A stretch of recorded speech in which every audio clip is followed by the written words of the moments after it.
ಪ್ರಮುಖ 30 ಸುದ್ದಿಗಳನ್ನು ಇದೀಗ ಒಂದೊಂದೇ ನೋಡ್ತಾ ಹೋಗೋಣ. ಸೌಜನ್ಯ ಕೊಲೆ ಕೇಸ್ ಬಗ್ಗೆ ಭಾರಿ ಚರ್ಚೆ ನಡೀತಾ ಇರೋ ಹೊತ್ತಲ್ಲೇ ಧರ್ಮಸ್ಥಳದಲ್ಲಿ ಪ್ರತಿಭಟನೆ ನಡೆಸಲಾಗ್ತಾ ಇದೆ. ಧರ್ಮಸ್ಥಳದ ಧರ್ಮಾಧಿಕಾರಿ ವೀರೇಂದ್ರ ಹೆಗ್ಗಡೆ ಕುಟುಂಬದ ಬಗ್ಗೆ ಅವಹೇಳನ ಖಂಡಿಸಿ ಉಜಿರೆಯ ಜನಾರ್ದನ ಸ್ವಾಮಿ ರಥಬೀದಿಯಲ್ಲಿ ಬೃಹತ್ ಸಮಾವೇಶ ನಡೀತಾ ಇದೆ. ಅಖಿಲ ಕರ್ನಾಟಕ ಶ್ರೀ ಮಂಜುನಾಥ ಸ್ವಾಮಿ ಭಕ್ತ ವೃಂದದಿಂದ ಸಮಾವೇಶ ನಡೀತಾ ಇದೆ. ಸಮಾವೇಶದಲ್ಲಿ ಶಾಸಕ ಹರೀಶ್ ಪೂಂಜಾ, ಪ್ರತಾಪ್ ಸಿಂಹ ನಾಯಕ್, ವಿನಯ್ ಕುಮಾರ್ ಸೊರಕೆ, ಅಭಯ್ಯ ಚಂದ್ರ ಜೈನ್ ಸೇರಿದಂತೆ ಪ್ರಮುಖರು ಭಾಗಿಯಾಗಿದ್ದಾರೆ. ಕಾವಂತರ ನಾವಿದ್ದೇವೆ, ಅವರನ್ನ ಅವಹೇಳನ ಮಾಡಿದ್ರೆ ಸುಮ್ಮನೆ ಇರಲ್ಲ ಅಂತ ಎಚ್ಚರಿಕೆಯನ್ನು ಕೊಟ್ಟಿದ್ದಾರೆ. ಸುಳ್ಳು ಸುದ್ದಿ ಹಬ್ಬಿಸುವ ಕಿರಾತಕರಿಗೆ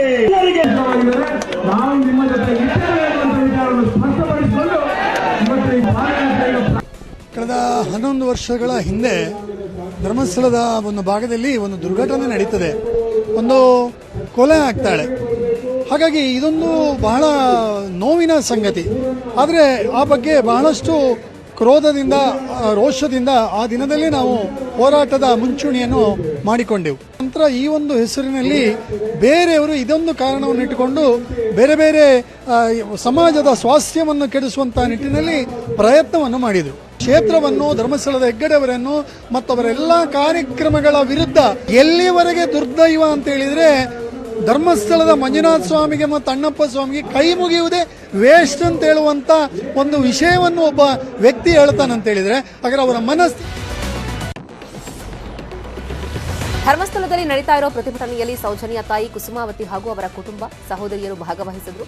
ಪ್ರಕರಣದಲ್ಲಿ ಹೆಗ್ಗಡೆಯವರ ಅವಹೇಳನ ಮಾಡಿಲ್ಲ, ಧರ್ಮಸ್ಥಳ ಶ್ರೀ ಕ್ಷೇತ್ರದ ಬಗ್ಗೆ ಕೂಡ ಅವಹೇಳನ ಮಾಡಿಲ್ಲ ಅಂತ ಸೌಜನ್ಯ ತಾಯಿ ಕುಸುಮಾವತಿ ನ್ಯೂಸ್ 18ಗೆ ಹೇಳಿಕೆ ಕೊಟ್ಟರು. ಸೌಜನ್ಯ ಸಹೋದರಿ ಕೂಡ ಮಾತನಾಡಿದ್ರು. ಒಂದು ಸ್ಟೇಜ್ಗೆ ಹೋಗ್ಬೇಕಂತ ಬಂದದ್ದು ನಾವು, ನನ್ನ ಮಗಳಿಗೆ ನ್ಯಾಯ ಕೇಳಬೇಕು, ಎಲ್ಲರ ಒಂದು ಅಕ್ಕ ಅಮ್ಮಂದಿರ ಒಂದು ನ್ಯಾಯ ಕೇಳಬೇಕು ನಾವು ಬಂದಿದ್ದೇವೆ. ಇಲ್ಲಿ ನಾವು ನಮ್ಮನ್ನು ಸ್ಟೇಜ್ಗೆ ಹತ್ತಲಿಕ್ಕೆ ಬಿಡಲಿಲ್ಲ ಸರ್. ನನ್ನ ಮಗನ ಕೋಲಾರ ಇಟ್ಕೊಂಡಿದ್ದೇನೆ, ಧರ್ಮಸ್ಥಳದವಳು. ನಾ ಧರ್ಮಸ್ಥಳದಲ್ಲಿ ಮಾಡಿದ ಇದೇ ಧರ್ಮನ ಸರ್. ಇದು ಅಲ್ಲ, ನಾವು ಧರ್ಮಸ್ಥಳ ಹೆಸರು ಎತ್ತಬಾರ್ದು ಅಂತ ಅಂತಾರೆ. ಇದೇನೊಂದು ಧರ್ಮ. ಇದು ಒಂದು ಹೆಣ್ಣು ಮಗಳಿಗೆ ನ್ಯಾಯ ಕೊಡಿಸ್ಬೇಕಿದ್ದವರು ಯಾಕೆ ನಮ್ಮನ್ನು ಸ್ಟೇಜ್ಗೆ ಹತ್ತಿಸಲಿಲ್ಲ? ನಾವು ನ್ಯಾಯದ ಪರವಾಗಿ ಬಂದಿದ್ದೇವೆ. ನಾವು ಎಲ್ಲ ಅಕ್ಕಂದಿರ ಹತ್ರ ನಾವು ನ್ಯಾಯ ಕೇಳಲಿಕ್ಕೆ ಬಂದಿದ್ದೇವೆ. ಇವರು ಯಾಕೆ ನನ್ನ ಮಗಳ ಕೋಲಾರ ಇಟ್ಕೊಂಡಿದ್ದಾರೆ? ಯಾಕೆ ನಮ್ಮನ್ನು ಸ್ಟೇಜ್ಗೆ ಹತ್ತಿಸಲಿಕ್ಕೆ ಬಿಡಲಿಲ್ಲ ಸರ್? ಬೇಕು, ನ್ಯಾಯ ಸಿಗುವವರೆಗೆ ನಾವು ಹೋರಾಟ ಮಾಡ್ತೇವೆ ಸರ್. ಹೋರಾಟ ನಮ್ದು, ಹೋರಾಟ ನಿರಂತರ ಹೋರಾಟ ನಮ್ದು. ಅವರು ನಮ್ಮ ಸೌಜನ್ಯ ನೆಪದಲ್ಲಿ ಅವರು ಈಗ ಹೋರಾಟ ಮಾಡ್ತಿದ್ದಾರೆ. ಇದೊಂದು ಸೌಜನ್ಯ ನೆಪ ಮಾತ್ರ ಅವರಿಗೆ. ಅವರ ಒಂದು ಫಟ ಇಲ್ಲ ಸೌಜನ್ಯದ, ಒಂದು ಸ್ಟೇಜ್ ಅಲ್ಲಿ ಆಗ್ಲಿ, ಒಂದು ಜನರ ಕೈಯಲ್ಲಿ ಆಗ್ಲಿ ಒಂದು ಅವರ ಫಟ ಇಲ್ಲ. ಅದು ಯಾವ ನ್ಯಾಯ ಕೇಳ್ತಾ ಇದ್ದಾರೆ ಸರ್? ಯಾರ ಪರವಾಗಿ ನ್ಯಾಯ ಇದು? ನೀನ್ ಇಲ್ಲಿ ಗಲಾಟೆ ಮಾಡಕ್ ಬಂದಿಲ್ಲ ಸರ್. ನನ್ನ ಅಕ್ಕನ ಪರವಾಗಿ ನ್ಯಾಯ ಕೇಳೋಕ್ ಬಂದಿದ್ದೆ. ನನ್ನ ಅಕ್ಕನ ನಾನು ಆ ಫೋಟೋದನ್ನ ನೋಡಿದ್ದೀನಿ ಸರ್, ಯಾವ ತರ ಕೊಂದಿದ್ದಾರೆ ಅಂತ. ಯಾವ ಹೆಣ್ಮಕ್ಳು ಆ ತರ ನೋಡ್ತಾರೆ ಸರ್? ಯಾಕೆ ಅವ್ರಿಗೆ ಅಕ್ಕ ತಂಗಿಯರಿಲ್ವಾ? ನಾವ್ ಏನ್ ತಪ್ಪು ಮಾಡಿದೀವಿ ಧರ್ಮಸ್ಥಳದಲ್ಲಿತ್ತು? ಆ ತರ ಅದಕ್ಕೆ ನ್ಯಾಯ ಕೇಳಕ್ ಬಂದ ತಪ್ಪ ಸರ್ ನಮ್ದೆಲ್ಲ. ಆದ್ರೆ ಈಗ ನೋಡಿ ಈ ತರ ಜನಗಳೆಲ್ಲ ನಮ್ ತಮ್ಮನ್ನೇ ಕೋಲಾಡ್ಕೊಂಡ್ ಬಂದಿದ್ದಾರೆ ಅಂದ್ರೆ ನಾವು ಸುಮ್ನೆ ಇರ್ತೀವ? ನಮ್ ಪ್ರಾಣ ಓದಿಸ್ ಪರವಾಗಿಲ್ಲ ಸರ್, ನನ್ನ ಅಕ್ಕನಿಗೆ ನ್ಯಾಯ ಸಿಗ್ಲೇಬೇಕು ಅಷ್ಟೇ. ನಾವು ಧರ್ಮಸ್ಥಳ ಗ್ರಾಮದಲ್ಲಿ ಇರೋರು. ಧರ್ಮಸ್ಥಳ ಹೆಸರು ಹೇಳಿದ್ರೆ ಮತ್ತೆ ಯಾವ ಗ್ರಾಮ ಹೇಳ್ಬೇಕು? ಧರ್ಮಸ್ಥಳ ಹೆಸರು ಹೇಳಿದ್ರೆ ಬೆಂಗಳೂರಿನ ವರ್ತೂರು ಸಮೀಪದ ಖಾಸಗಿ ಶಾಲೆಯೊಂದರಲ್ಲಿ 10 ವರ್ಷದ ಬಾಲಕಿ ಮೇಲೆ ಶಾಲೆಯಲ್ಲಿ ಅತ್ಯಾಚಾರ ನಡೆದ ಆರೋಪ ಕೇಳಿಬಂದಿದೆ. ಖಾಸಗಿ ಶಾಲಾ ಸಂಸ್ಥಾಪಕ ಕಂ ಪ್ರಾಂಶುಪಾಲರ ಮೇಲೆ ಅತ್ಯಾಚಾರದ ಆರೋಪ ಕೇಳಿಬಂದಿದೆ. ನಿನ್ನೆ ಎಂದಿನಂತೆ ಶಾಲೆಗೆ ತೆರಳಿದ್ದ ಬಾಲಕಿಯನ್ನ ಖಾಲಿ ರೂಮಿಗೆ ಕರೆದೊಯ್ದು ಅತ್ಯಾಚಾರ ಎಸಗಿದ್ದಾನೆ ಎನ್ನಲಾಗಿದೆ. ಮನೆಗೆ ತೆರಳಿದಾಗ ನೋವು ತಾಳಲಾಗದೆ ಒದ್ದಾಡಿದ್ದಾಳೆ ವಿದ್ಯಾರ್ಥಿನಿ. ತಾಯಿ ಆಸ್ಪತ್ರೆಗೆ ಕರೆದೊಯ್ಯುವಾಗ ಈ ಕೃತ್ಯ ಬೆಳಕಿಗೆ ಬಂದಿದೆ. ಆರೋಪಿಯನ್ನ ವಶಕ್ಕೆ ಪಡೆಯಲಾಗಿದೆ. ಯುರೋಪ್ ಪ್ರವಾಸದಿಂದ ವಾಪಸ್ ಬರ್ತಿದ್ದಂತೆ ಮಾಜಿ ಸಿಎಂ ಕುಮಾರಸ್ವಾಮಿ ಮತ್ತೆ ಸರ್ಕಾರದ ವಿರುದ್ಧ ಗುಡುಗಿದ್ದಾರೆ. ಈ ಸರ್ಕಾರ ಈಸ್ಟ್ ಇಂಡಿಯಾ ಕಂಪನಿ ಅಂತ ವಾಗ್ದಾಳಿಯನ್ನು ನಡೆಸಿದ್ದಾರೆ. ಕಮಿಷನ್ ವರ್ಗಾವಣೆ ದಂಧೆ ಮಾಡ್ತಿದ್ದಾರೆ ಅಂತ ಕಿಡಿಕಾರಿದ್ದಾರೆ. ಗರುಡಾಮಾಲ್ ಬಳಿಯ ಪೊಲೀಸ್ ಇಲಾಖೆ ಕಟ್ಟಡದಲ್ಲಿ ಸಭೆಯಾಗಿದೆ.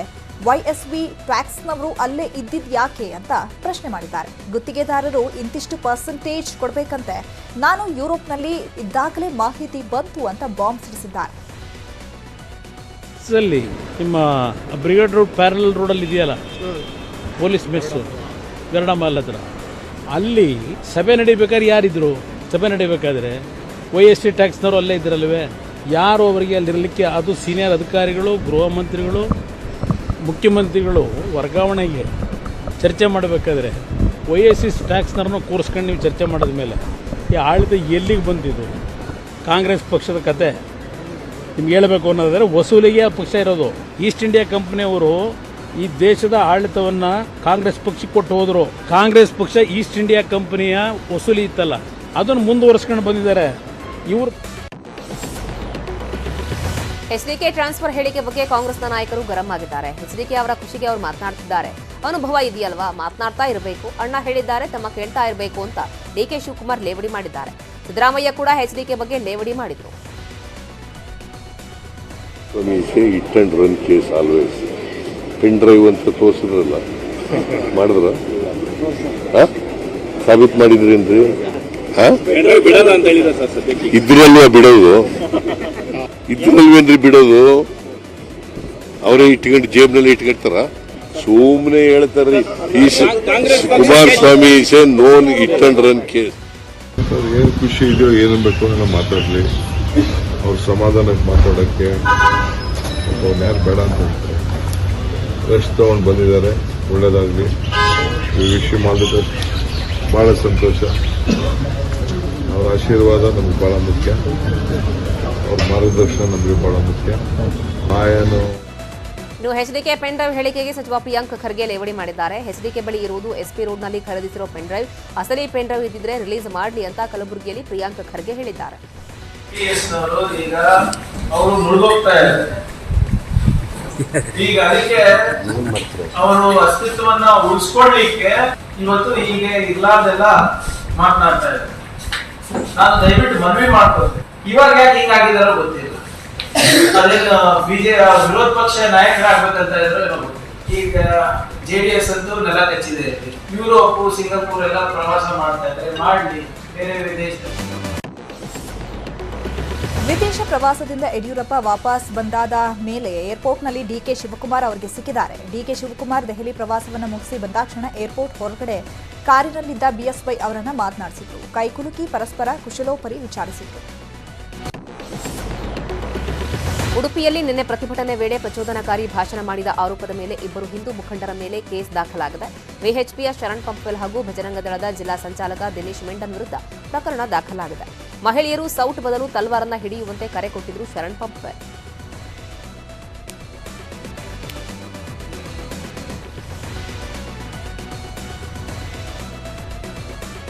ಇನ್ನು ಉಡುಪಿಯ ಕಾಲೇಜಿನ ವಿಡಿಯೋ ವಿವಾದಕ್ಕೆ ಸಂಬಂಧಪಟ್ಟ ಹಾಗೆ ಬಿಜೆಪಿಯ ಮಹಿಳಾ ಮೋರ್ಚಾ ಅಧ್ಯಕ್ಷೆ ವೀಣಾ ಶೆಟ್ಟಿ ವಿರುದ್ಧ ಕೂಡ ಎಫ್ಐಆರ್ ದಾಖಲಾಗಿದೆ.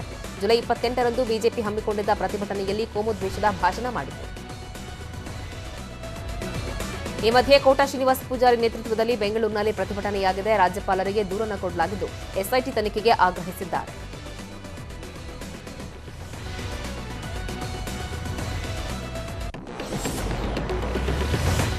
ಇನ್ನು ವಿದ್ಯಾರ್ಥಿನಿಯರ ಬಗ್ಗೆ ಅವಹೇಳನಕಾರಿ ಪೋಸ್ಟ್ ಮಾಡಿದಂತಹ ಹಿನ್ನೆಲೆಯಲ್ಲಿ ಇದೀಗ ಆಕ್ರೋಶವನ್ನು ವ್ಯಕ್ತಪಡಿಸಲಾಗ್ತಾ ಇದೆ. ವಿದ್ಯಾರ್ಥಿನಿಯರ ಬಗ್ಗೆ ಈ ರೀತಿಯಾಗಿ ಮಾತನಾಡಬಾರದು ಅನ್ನುವಂತಹ ಮಾತುಗಳು ಸಹ ಕೇಳಿ ಬರ್ತಾ ಇರುವಂತದ್ದು. ವಿದ್ಯಾರ್ಥಿನಿಯರ ಬಗ್ಗೆ ಅವಹೇಳನಕಾರಿಯಾಗಿ ಪೋಸ್ಟ್ ಅನ್ನ ಹಾಕಿರುವಂತಹ ವಿಚಾರಕ್ಕೆ ಸಂಬಂಧಪಟ್ಟಂತೆ ಇದೀಗ ಅಧಿಕಾರಿಗಳು ಕೂಡ ತನಿಖೆಯನ್ನ ಮಾಡ್ತಿದ್ದಾರೆ. ಯುವತಿಯರ ಫೋಟೋ ಅಶ್ಲೀಲವಾಗಿ ಎಡಿಟ್ ಮಾಡಿ ಪೋಸ್ಟ್ ಮಾಡಿದ್ದಲ್ಲದೆ ಆ ಯುವಕ ಪೊಲೀಸರಿಗೆ ಚಾಲೆಂಜ್ ಮಾಡಿದ್ದ. ಈ ಘಟನೆ ಬೆನ್ನಲ್ಲೇ ಕಾಲೇಜಿಗೆ ಡಿಸಿಪಿ ಗೋಪಾಲ ಬ್ಯಾಕ್ಕೋಡ್ ಹಾಗೂ ವಿದ್ಯಾನಗರ ಪೊಲೀಸರು ಭೇಟಿ ನೀಡಿ ತನಿಖೆ ಮಾಡ್ತಿದ್ದಾರೆ. ಕಾಲೇಜ್ ಪ್ರಾಂಶುಪಾಲರು ಮತ್ತು ವಿದ್ಯಾರ್ಥಿನಿಯರಿಂದ ಮಾಹಿತಿಯನ್ನು ಪಡೆದರು. ಪೋಸ್ಟ್ ಮಾಡಿದ ವಿದ್ಯಾರ್ಥಿ ಸಮರ್ಥ್ ಕಾಲೇಜ್ನವರು ಎಂಬ ಮಾಹಿತಿ ಇದೆ.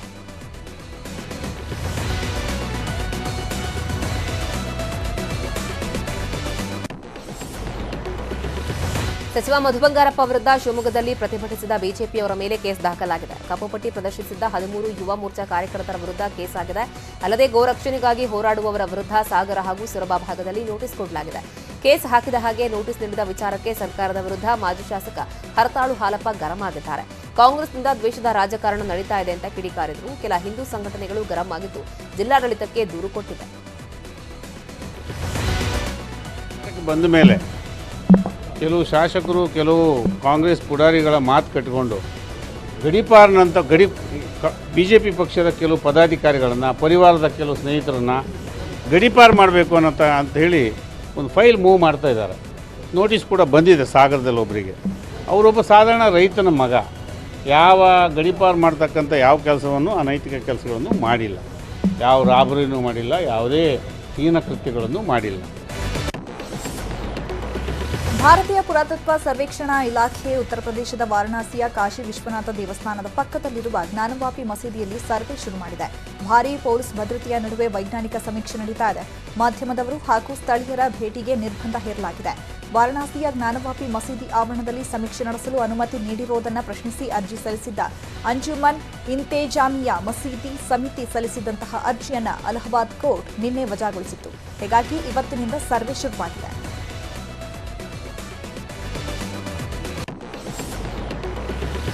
ಎನ್ಡಿಎತರ ವಿಪಕ್ಷಗಳ ಒಕ್ಕೂಟ ಐಎನ್ಡಿಐಎ ಪದ ಬಳಸಿರುವ ಬಗ್ಗೆ ದೆಹಲಿಯ ಹೈಕೋರ್ಟ್ನಿಂದ ನೋಟಿಸ್ ಜಾರಿಯಾಗಿದೆ.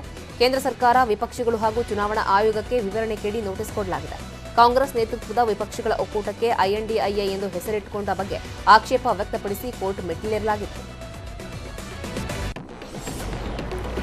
ರಾಯಚೂರಿನಲ್ಲಿ ಚಾಕೊಲೇಟ್ ಡ್ರಗ್ಸ್ ದಂಧೆ ಮುಂದುವರೆದಿದ್ದು, ಅಬಕಾರಿ ಪೊಲೀಸರು ಯರಮರಸ್ ಬಳಿ ಕಾರ್ಯಾಚರಣೆ ನಡೆಸಿದ್ದಾರೆ. ದಾಳಿ ವೇಳೆ 200 ಗಾಂಜಾ ಚಾಕೊಲೇಟ್ ಜಪ್ತಿ ಮಾಡಲಾಗಿದೆ. ಅಬಕಾರಿ ಪೊಲೀಸರು ಬಿಹಾರ ಮೂಲದ 2 ಆರೋಪಿಗಳನ್ನು ಬಂಧಿಸಿದ್ದಾರೆ. ರಂಜಿತ್ ಹಾಗೂ ರಾಜಾರಾಮ್ ಬಂಧಿತರು. ಈ ಬಗ್ಗೆ ಪ್ರಕರಣ ದಾಖಲಿಸಿಕೊಂಡ ಅಬಕಾರಿ ಪೊಲೀಸರು ತನಿಖೆ ಮುಂದುವರೆಸಿದ್ದಾರೆ. ಗ್ಯಾರಂಟಿ ಯೋಜನೆಗಳನ್ನು ಪಡೆಯಲು ಜನರು ಸರ್ಕಸ್ ಮಾಡುತ್ತಿದ್ದಾರೆ. ತುಮಕೂರಿನ ಪಾವಗಡದಲ್ಲಿ ಬ್ಯಾಂಕ್ ಮುಂದೆ ಮಹಿಳೆಯರ ಕ್ಯೂ ನಿಂತಿದ್ರು. ಬ್ಯಾಂಕ್ನ ಕಾಂಪೌಂಡ್ ಗೋಡೆ ಹಾರಿದ ದೃಶ್ಯವೂ ಕೂಡ ಕಂಡುಬಂತು. ಬ್ಯಾಂಕ್ ಖಾತೆಗೆ Aadhaar card, PAN, mobile number link ಮಾಡುವುದಕ್ಕೆ ಬ್ಯಾಂಕ್ಗಳ ಮುಂದೆ ಸಾಲುಗಟ್ಟಿ ನಿಂತಿದ್ದಾರೆ.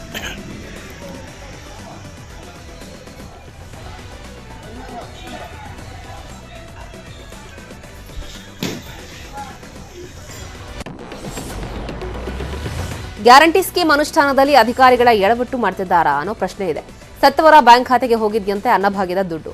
ಫಲಾನುಭವಿಗಳ ಹೆಸರನ್ನ ಪರಿಶೀಲಿಸಿ ಡಿಲೀಟ್ ಮಾಡುವುದಕ್ಕೆ ಸೂಚನೆ ಕೊಡಲಾಗಿದೆ. 5 ಕೆಜಿ ಅಕ್ಕಿ ಬದಲು 90 ಲಕ್ಷ ಜನರಿಗೆ ಡಿಬಿಟಿ ಮೂಲಕ ಹಣ ವರ್ಗಾವಣೆಯಾಗ್ತಾ ಇದೆ. ಇದರಲ್ಲಿ 3.64 ಲಕ್ಷ ಬಿಪಿಎಲ್ ಕಾರ್ಡ್ ಫಲಾನುಭವಿಗಳು ನಿಧನ ಹೊಂದಿದ್ದಾರೆ. ನಿಧನರಾದವರ ಬಗ್ಗೆ ಪರಿಶೀಲನೆ ಮಾಡಿ ಹೆಸರು ಡಿಲೀಟ್ ಮಾಡಲು ಹಾಗೆ ಹಾಕಿದ ಹಣ ವಾಪಸ್ ಪಡೆಯುವುದಕ್ಕೆ ಆಹಾರ ಇಲಾಖೆ ಅಧಿಕಾರಿಗಳು ಇದೀಗ ಮುಂದಾಗಿದ್ದಾರೆ. 64,000 ಮಾತ್ರ ಈ BPL ಕಾರ್ಡ್, ರೇಷನ್ ಕಾರ್ಡ್ಗಳಲ್ಲಿ ಅದು ಡೆಡ್ ಮೆಂಬರ್ಸ್ಗೆ ಡಿಲೀಟ್ ಮಾಡಿದರು. ಮತ್ತು ಇನ್ನೂ ಸುಮಾರು 30,000 ಮೇಲೆ ಈ APL ಅಲ್ಲಿ ಕೂಡ ಡೆಡ್ ಮೆಂಬರ್ಸ್ಗೆ ಡಿಲೀಟ್ ಆಯಿತು. ಆದಮೇಲೆ ಏನಾಗ್ತಾ ಇದೆ, ಏಕೆಂದರೆ ಕೆಲವು ಕಾರ್ಡ್ಗಳಲ್ಲಿ ಎಸ್ಪೆಷಲಿ ಈ ಡೆಡ್ ಮೆಂಬರ್ಸ್ದು ಹೆಡ್ ಆಫ್ ದ ಫ್ಯಾಮಿಲಿ ಇರಬಹುದು. ಸೊ ಎಲ್ಲಿ dead members head of the family ಇರುತ್ತೆ ಅಲ್ಲಿ ಡಿಲೀಟ್ ಮಾಡಿದ ತಕ್ಷಣ ಇಮಿಡಿಯೇಟ್ಲಿ ಇನ್ನೊಬ್ಬರಿಗೆ head of the family declare ಮಾಡಬೇಕು. NFSA guide. ಗ್ಯಾರಂಟಿ ಯೋಜನೆಗಳಿಗೆ ಹಣ ಹೊಂದಿಸಲು ಸರ್ಕಾರ ಸರ್ಕಸ್ ಮಾಡ್ತಾ ಇದೆ. ಜಾಹೀರಾತು ಮಾಫಿಯಾಗೆ ರತ್ನಗಂಬಳಿ ಹಾಸುತ್ತಾ ಅನ್ನೋ ಅನುಮಾನ ಶುರುವಾಗಿದೆ. ಬಿಬಿಎಂಪಿ ಕಾಯ್ದೆ 2020 ಅನ್ವಯ ಜಾಹೀರಾತು ನಿಯಮ ಜಾರಿಗೆ ಚಿಂತನೆ ಮಾಡಲಾಗಿದೆಯಂತೆ. ಶೀಘ್ರದಲ್ಲೇ ಹೊಸ ರೂಪದಲ್ಲಿ ಜಾಹೀರಾತು ನೀತಿ ಜಾರಿಗೆ ಪ್ಲಾನ್ ಮಾಡಲಾಗಿದ್ದು, ಬೈಲಾ ತಿದ್ದುಪಡಿ ಮಾಡಲು ಇದೇ 7ರಂದು ಮಹತ್ವದ ಸಭೆ ಫಿಕ್ಸ್ ಮಾಡಲಾಗಿದೆ. ಜಾಹೀರಾತು ಬಗ್ಗೆ ಬಿಬಿಎಂಪಿ ಹಾಗೂ ರಾಜ್ಯ ಸರ್ಕಾರದ ಅಧಿಕಾರಿಗಳ ಸಭೆ ನಡೆಯಲಿದೆ.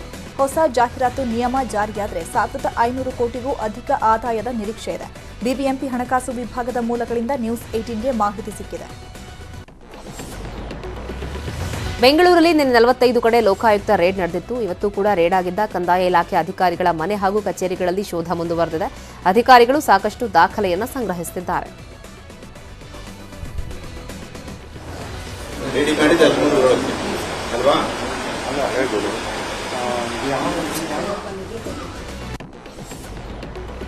ಬೆಂಗಳೂರಲ್ಲಿ 5 ಶಂಕಿತ ಉಗ್ರರ ಬಂಧನ ಕೇಸ್ಗೆ ಸಂಬಂಧಪಟ್ಟಂತೆ ಮತ್ತಷ್ಟು ಮಾಹಿತಿ ಹೊರಬರ್ತಾ ಇದೆ. ಪರಪ್ಪನ ಅಗ್ರಹಾರ ಜೈಲಿನಲ್ಲಿ ಇದ್ದಂತಹ ಶಂಕಿತ ಉಗ್ರ ನಾಜೀರ್ ಕೇವಲ ಜುನೈದ್ ಟೀಮ್ಗಷ್ಟೇ ಬ್ರೈನ್ ವಾಶ್ ಮಾಡ್ತಾ ಇರಲಿಲ್ಲ. ಜೈಲಲ್ಲಿದ್ದಂತಹ ಹಲವರ ಬ್ರೈನ್ ವಾಶ್ ಮಾಡಿದ್ನಂತೆ. ಕೆಲವರು ನಾಸೀರ್ನಿಂದ ಟ್ರೈನಿಂಗ್ ಪಡಿತಿದ್ರಂತೆ. ನಾಸೀರ್ ಒಂದು ದೊಡ್ಡ ಟೀಮ್ ಅನ್ನು ಕಟ್ಟೋದಕ್ಕೆ ಪ್ಲಾನ್ ಮಾಡಿದ್ದ. ತನ್ನ ಸೆಲ್ ಬಳಿ ಸಿಕ್ತಿದ್ದ ಎಲ್ಲರಿಗೂ ಕೂಡ ಇಸ್ಲಾಂ ಧರ್ಮದ ಬೋಧನೆ ಮಾಡ್ತಿದ್ದ ಎಂಬ ಅಂಶ ಬೆಳಕಿಗೆ ಬಂದಿದೆ. ಕೋಲಾರದ ಎಪಿಎಂಸಿ ಮಾರುಕಟ್ಟೆಯಲ್ಲಿ ಟೊಮ್ಯಾಟೊ ಬೆಲೆ ಮತ್ತೆ ಕುಸಿತ ಕಂಡಿದೆ. 15 ಕೆಜಿ ತೂಕದ ಒಂದು ಬಾಕ್ಸ್ನ ಟೊಮ್ಯಾಟೊ ಬೆಲೆ ಇದೀಗ 1,500ಕ್ಕೆ ಕುಸಿತವಾಗಿದೆ. ನಿನ್ನೆ 1,700 ರೂಪಾಯಿಗೆ ಹರಾಜಾಗಿದ್ದ 15 ಕೆಜಿಯ ಒಂದು ಬಾಕ್ಸ್ 5 ದಿನಗಳ ಹಿಂದೆ 2,600 ರೂಪಾಯಿಗೆ ಮಾರಾಟವಾಗಿತ್ತು. ಟೊಮ್ಯಾಟೊ ಸತತ 4ನೇ ದಿನ ಕೋಲಾರದ ಮಾರುಕಟ್ಟೆಯಲ್ಲಿ ಟೊಮ್ಯಾಟೊ ಬೆಲೆ ಕುಸಿತವಾಗಿದ್ದು ರೈತರಲ್ಲಿ ಇದೀಗ ಆತಂಕ ಮನೆ ಮಾಡಿದೆ. ಮಹಾರಾಷ್ಟ್ರ, ತಮಿಳುನಾಡು, ಒರಿಸ್ಸಾದಲ್ಲಿ ಟೊಮ್ಯಾಟೊ ಮಾರುಕಟ್ಟೆಗೆ ಬರ್ತಾ ಇದ್ದು ಭರ್ಜರಿ ಬೆಲೆ ನಿರೀಕ್ಷಿಸಿದ್ದ ರೈತರಿಗೆ ನಿರಾಸೆ ಎದುರಾಗಿದೆ. ಮಂಡ್ಯದ ಮದ್ದೂರಿನ ಚೆನ್ನೇಗೌಡನ ದೊಡ್ಡಿ ಗ್ರಾಮದಲ್ಲಿ ಆತ್ಮಹತ್ಯೆಗೆ ಮುಂದಾಗಿದ್ದ ರೈತನನ್ನ ತಡೆದು ಬದುಕಿಸಿದ್ದಾರೆ ಗ್ರಾಮಸ್ಥರು. 3 ಎಕರೆಯಲ್ಲಿ ಬೆಳೆದಿದ್ದ ಕಬ್ಬು ಒಣಗಿದ ಹಿನ್ನೆಲೆ ಆತ್ಮಹತ್ಯೆಗೆ ಮುಂದಾಗಿದ್ರು ಶಿವಣ್ಣ. ಇವತ್ತು ಜಮೀನಿನ ಬಳಿ ಆತ್ಮಹತ್ಯೆಗೆ ಮುಂದಾಗಿದ್ರು. ಶಿವಣ್ಣ ಜಮೀನಿನ ಬಳಿ ಕಣ್ಣೀರು ಹಾಕ್ತಾ ಇದ್ದಿದ್ದನ್ನ ಕಂಡ ಗ್ರಾಮಸ್ಥರು ದುಡುಕಿ ಆತ್ಮಹತ್ಯೆ ಮಾಡಿಕೊಳ್ಳದಂತೆ ಧೈರ್ಯ ತುಂಬಿ ವಾಪಸ್ ಮನೆಗೆ ಕರ್ಕೊಂಡು ಬಂದಿದ್ದಾರೆ. ಧಾರವಾಡದ ಕರ್ನಾಟಕ ವಿವಿಗೆ ಆರ್ಥಿಕ ಸಂಕಷ್ಟ ಎದುರಾಗಿದೆ. ಕರ್ನಾಟಕದ ವಿವಿ ಉಳಿಸುವುದಕ್ಕೆ ವಿದ್ಯಾರ್ಥಿಗಳು ಬೀದಿಗಿಳಿದಿದ್ದಾರೆ. ಎಬಿವಿಪಿ ನೇತೃತ್ವದಲ್ಲಿ ಧಾರವಾಡದಲ್ಲಿ ಪ್ರತಿಭಟನೆ ಮಾಡಿ ಕರ್ನಾಟಕ ವಿವಿಗೆ ಬಾಕಿ ಇರುವ ಅನುದಾನ ಬಿಡುಗಡೆ ಮಾಡಬೇಕು ಅಂತ ಒತ್ತಾಯಿಸಿದ್ರು. ಬಚಾವೋ ಬಚಾವೋ ಕೆಯುಡಿ ಬಚಾವೋ ಅಂತ ಹೇಳಿ ಘೋಷಣೆ ಕೂಗಿದ್ರು. ಜಿಲ್ಲಾಧಿಕಾರಿಗಳ ಮೂಲಕ ಸಿಎಂಗೆ ವಿದ್ಯಾರ್ಥಿಗಳು ಮನವಿ ಸಲ್ಲಿಸಿದರು.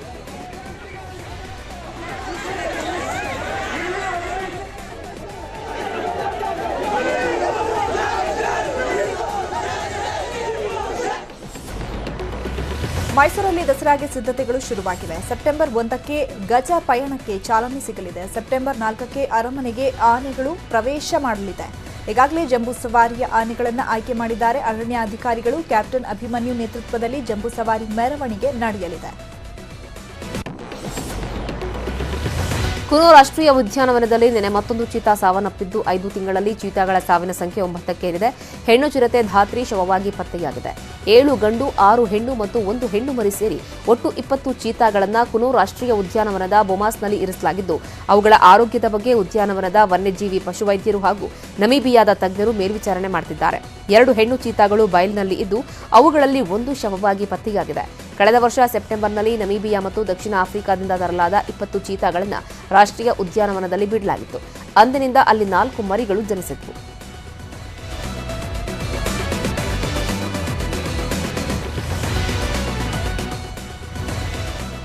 ಇನ್ನು ಈಗಾಗಲೇ ಚೀತಾಗಳು ಸಾವನ್ನಪ್ತಾ ಇರೋ ಬೆನ್ನಲ್ಲೇ ಭಾರತೀಯ ವನ್ಯಜೀವಿ ತಜ್ಞರ ಸಾಮರ್ಥ್ಯದ ಬಗ್ಗೆ ಪ್ರಶ್ನೆ ಮಾಡಲಾಗ್ತಾ ಇದೆ. ಚೀತಾ ಯೋಜನೆಯಲ್ಲಿ ಭಾಗಿಯಾಗಿರುವ ಪಶು ವೈದ್ಯರಿಗೆ ಅನುಭವ ಇಲ್ಲ ಅಂತ ಆಫ್ರಿಕಾ ಮೂಲದ ವನ್ಯಜೀವಿ ತಜ್ಞರು ಸುಪ್ರೀಂ ಕೋರ್ಟ್ಗೆ ಪತ್ರ ಬರೆದಿದ್ದಾರೆ.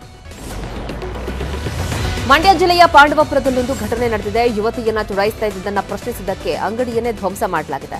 ಬಸ್ ನಿಲ್ದಾಣದಲ್ಲಿ ಏಕಾಂಗಿಯಾಗಿ ನಿಂತಿದ್ದ ಯುವತಿಗೆ ನಿನ್ನೆ ಕೆಲ ಪುಂಡ ಪೋಖರಿಗಳಿಂದ ಕಿರುಕುಳ ಆಗಿದೆ. ಕಿರುಕುಳ ಕೊಡ್ತಾ ಇರೋದನ್ನ ಗಮನಿಸಿ ಅಲ್ಲೇ ಇದ್ದಂತಹ ಚಿಲ್ಲರೆ ಅಂಗಡಿ ಮಾಲೀಕ ಪ್ರಶ್ನೆ ಮಾಡಿದ್ದು.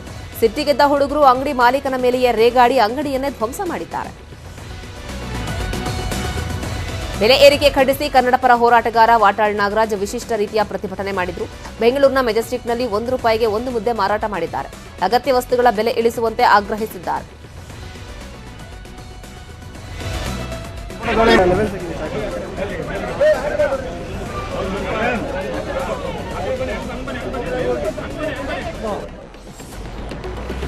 ಮೋಜು ಮಸ್ತಿ ಮಾಡಲು ಹೋಗಿ ಶಿವನ ಸಮುದ್ರ ಬಳಿಯ ಕಾವೇರಿ ನದಿಯ ನಡುಗಡ್ಡೆಯಲ್ಲಿ ಸಿಲುಕಿದ್ದ 6 ಮಂದಿಯನ್ನ ರಕ್ಷಣೆ ಮಾಡಲಾಗಿದೆ. ಸ್ಥಳೀಯರು ಹಾಗೂ ತೆಪ್ಪ ಓಡಿಸುವವರು ನಡುಗಡ್ಡೆಯಲ್ಲಿ ಸಿಲುಕಿದ್ದ ಬೆಂಗಳೂರಿನ 6 ಜನರನ್ನ ರಕ್ಷಣೆ ಮಾಡಿದ್ದಾರೆ. ಮಂತ್ರಾಲಯದ ರಾಯರ ಮಠಕ್ಕೆ ಕೋಟಿಗಟ್ಟಲೆ ಕಾಣಿಕೆ ಬಂದಿದೆ. 34 ದಿನಗಳಲ್ಲಿ 3.79 ಕೋಟಿ ರೂಪಾಯಿ ಕಾಣಿಕೆ ಸಂಗ್ರಹವಾಗಿದೆ. 99 ಗ್ರಾಂ ಬಂಗಾರ, 1 ಕೆಜಿ 940 ಗ್ರಾಂ ಬೆಳ್ಳಿಯ ಕಾಣಿಕೆ ಸಮರ್ಪಿಸಿದ್ದಾರೆ ಭಕ್ತರು. ಪೀಠಾಧಿಪತಿ ಸುಬುಧೇಂದ್ರ ತೀರ್ಥರ ನೇತೃತ್ವದಲ್ಲಿ ಮಠದ 100 ಸಿಬ್ಬಂದಿ ಹುಂಡಿ ಎಣಿಕೆ ಕಾರ್ಯ ನಡೆಸಿದರು. ಸ್ವಾತಂತ್ರ್ಯ ದಿನಾಚರಣೆ ಪ್ರಯುಕ್ತವಾಗಿ ಸಸ್ಯಕಾಶಿ ಲಾಲ್ಬಾಗ್ನಲ್ಲಿ 214ನೇ ಫ್ಲವರ್ ಶೋ ಆಯೋಜಿಸಲಾಗಿದೆ. ಇವತ್ತು ಸಂಜೆ 6 ಗಂಟೆಗೆ CM Siddaramaiah Lalbagh flower show ಉದ್ಘಾಟಿಸಲಿದ್ದಾರೆ. ಇವತ್ತಿನಿಂದ ಶುರುವಾಗಿ ಆಗಸ್ಟ್ 15ರವರೆಗೆ ಫ್ಲವರ್ ಶೋ ನಡೆಯಲಿದೆ. ವಿಧಾನಸೌಧ ಹಾಗೂ ಮಾಜಿ ಮುಖ್ಯಮಂತ್ರಿ ಕೆಂಗಲ್ ಹನುಮಂತಯ್ಯ ಅವರ ಪರಿಕಲ್ಪನೆಯಲ್ಲಿ ಈ ವರ್ಷದ ಫ್ಲವರ್ ಶೋ ಮೂಡಿಬರ್ತಾ ಇದೆ. ಇನ್ನು ಬರೋಬ್ಬರಿ 2 ಕೋಟಿ ಖರ್ಚು ಮಾಡ್ತಾ ಇದ್ದು 69 ಬಗೆಯ ಹೂಗಳು ಈ ಬಾರಿ ಫ್ಲವರ್ ಶೋ ಅಂದವನ್ನ ಮತ್ತಷ್ಟು ಹೆಚ್ಚಿಸಲಿದೆ. ಈ ವರ್ಷ 10 ರಿಂದ 12 ಲಕ್ಷದಷ್ಟು ಜನರು ಬರುವಂತಹ ಸಾಧ್ಯತೆ ಇದ್ದು ಎಂಟ್ರಿ ಫೀಸ್ ದೊಡ್ಡವರಿಗೆ ₹70 ಹಾಗೆ ಮಕ್ಕಳಿಗೆ ₹30 ನಿಗದಿ ಮಾಡಿದ್ದು 200 ಸಿಸಿಟಿವಿ ಕ್ಯಾಮೆರಾಗಳನ್ನು ಅಳವಡಿಕೆ ಮಾಡಲಾಗಿದೆ. ವಿಧಾನಸೌಧದ ಮುಂದೆ ಯುವತಿಯೊಬ್ಬಳು ರಿವರ್ಸ್ ಪಲ್ಟಿ ಹೊಡೆದಿದ್ದಾಳೆ. 5 ಬಾರಿ ಬ್ಯಾಕ್ ಫ್ಲಿಪ್ ಹೊಡೆದ ವಿಡಿಯೋ ಸಖತ್ತು ವೈರಲ್ ಆಗಿದೆ. ಇದಾಗಿತ್ತು ಈ ಹೊತ್ತಿನ 30 ನಿಮಿಷ 30 ಸುದ್ದಿ. ನೋಡ್ತಾ ಇರಿ ನ್ಯೂಸ್ 18. ಜಾಲ ನಮ್ಮದು, ಬಲ ನಿಮ್ಮದು.